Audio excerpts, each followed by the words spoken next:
Punk there, that's where people have their hair, cropped back and cut and dyed, and they live a really outrageous life. Why do you think they do that? Why? I don't know, to attract attention. Don't like it. Why? Can you tell me why? Well, I would say it's offensive. Oh, stupid. Oh, I don't understand much. You don't understand it?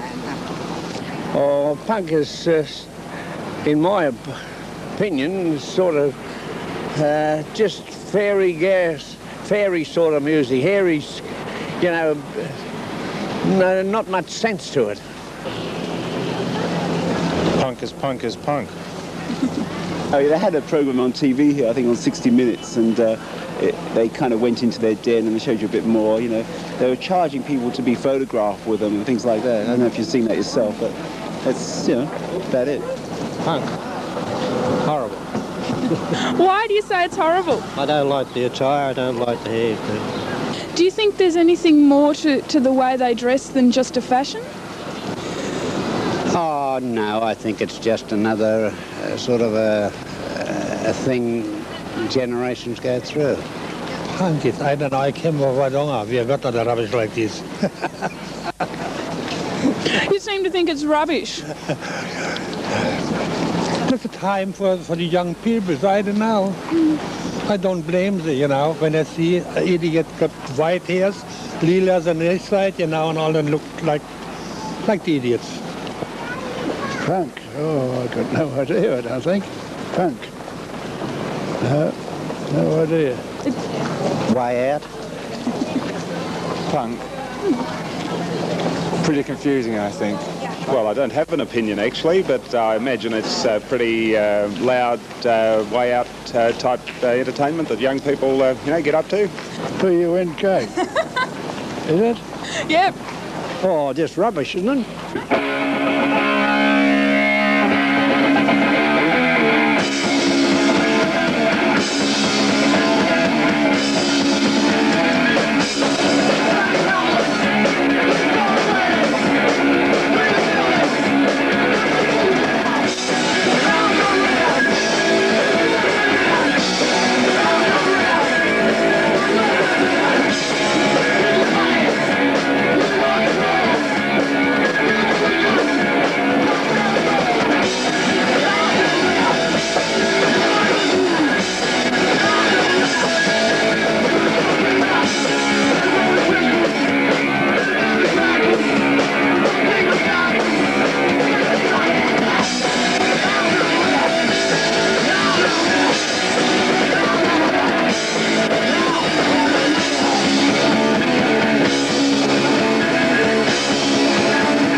define punk in that sense?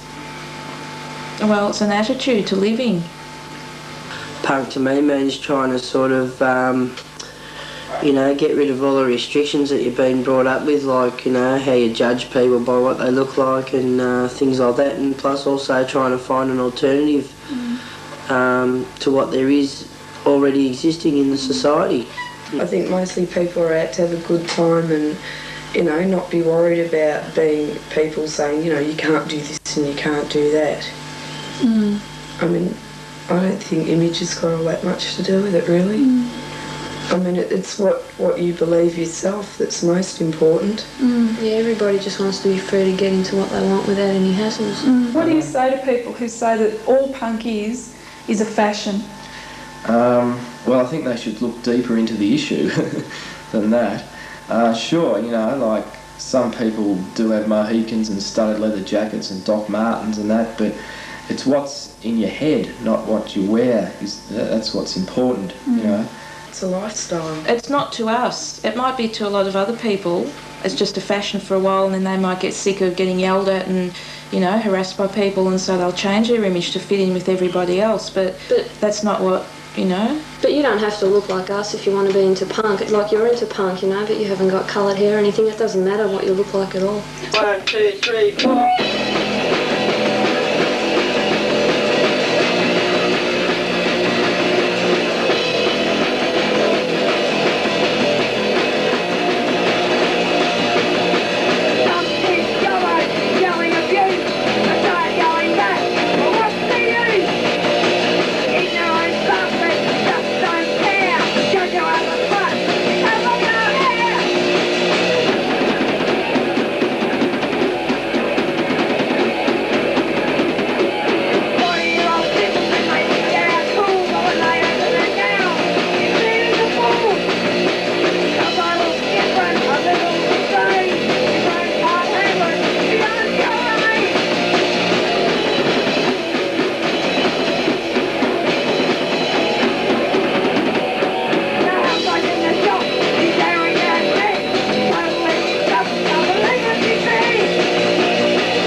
But do you think the person who walks down the street, and I mean I've seen it happen so many times that a punk will walk down the street, you're walking some few steps behind and you just see people turn around and laugh. That happens every day of our lives. Do you think that'll ever change? No, because whatever you're into, there's always going to be narrow-minded people that, you know. That's true. They just aren't into it, or they can't even. They don't even take the time to stop and look and sort of think, oh yeah, you know, what are they on about? Mm. There's always narrow-minded people that are just going to judge you straight away. People are just too scared of anything that's different from the norm, you know, they just can't handle it and won't take the time to try and speak to us and find out what we're like, you know. They just immediately assume that we're illiterate idiots, you know, because they've got too many ideas from, say, you know, the Sex Pistols and vomiting and all that sort of shit, but we're not like that, you know. But most people just wouldn't even take the trouble to try and find out what we are like or whatever. You know? Surely, looking the way you are, aren't you bringing that sort of harassment onto yourself?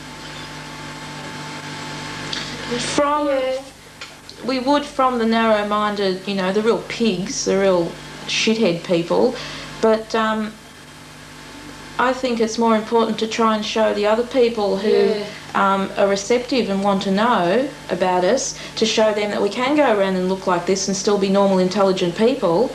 And I think it's worth more to do that. And of course we're going to get flack from someone, because there's always dickheads out there that are going to yell at someone for something, no matter what you look like, you know. I'm sure there's hippies that get called poofters and almost bashed up all the time by guys. I'm sure there's you know, really, like blatant gay guys who walk around, you know, looking very feminine and that, they must get, you know, harassed and almost bashed up by people all the time too. You know, it's not just us. 1, 2, 3.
you go into the city and, you know, you see a few punk rockers, and these days people don't really turn their heads as much as they might have done a few years ago. I think it's, well, these days sometimes it's hard to tell who's a punk and who's not a punk, because punk is, you know, what's up in your head and what you think. It shouldn't be a fashion, really. And you might see some really trendy looking person with colours in their hair, and some old granny in the street might think, oh, they're a punk rocker, but then you might see some really straight looking guy walking down the street and he might have every punk record in the world. Do you think it's becoming more accepted? Oh, yeah. Like if I had to walk down the street with green hair like this 4 or 5 years ago, I would have got a lot more flack and a lot more hostility from people than what I would now. So do you think in that sense that punk has achieved something? Yeah, I think so. Something, but still not enough. Your peace of mind is your own peace of mind.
It's achieved a lot in the sense that there's an international network of people communicating with each other via, you know, not big record labels and things like that. Like what it's turned into more of a, I'm going to car punch you. Let's say a sense of awareness. Like a lot of people are actually thinking about what's going on in the world and that, and people are coming up with more, I'd say, like more positive, like the lyrics are rebelling against what they see bad in this world, and there's a lot of things that are bad, and that's why I think that bands such as us and bands in other countries and that exist. You know, because I don't know, as a form of rebellion and as a form of change too. It's achieved people being more aware of political issues and things that are going on in the world. But is that necessarily good? Yeah, it's good. It's better than people just being mindless and doing what their government or what society tells them to do, instead of thinking for themselves. It's good that it is good that they know, but then again, is that knowledge telling them to do anything? Yeah, I think it's opened a lot of people's eyes to problems in the world. I think the 77 punk, it was good for its time, but looking back on it now, I don't think lyrically it achieved that much, because in 77 a lot of the bands weren't singing about really hard-hitting issues, whereas like Crass and bands like that overseas, and Australian bands like Depression and Vicious Circle are singing about, you know, a lot more hard-hitting issues now than what they were in 77. It's sort of been I see punk rock or hardcore or whatever you'd like to call it as a sort of a progression onwards.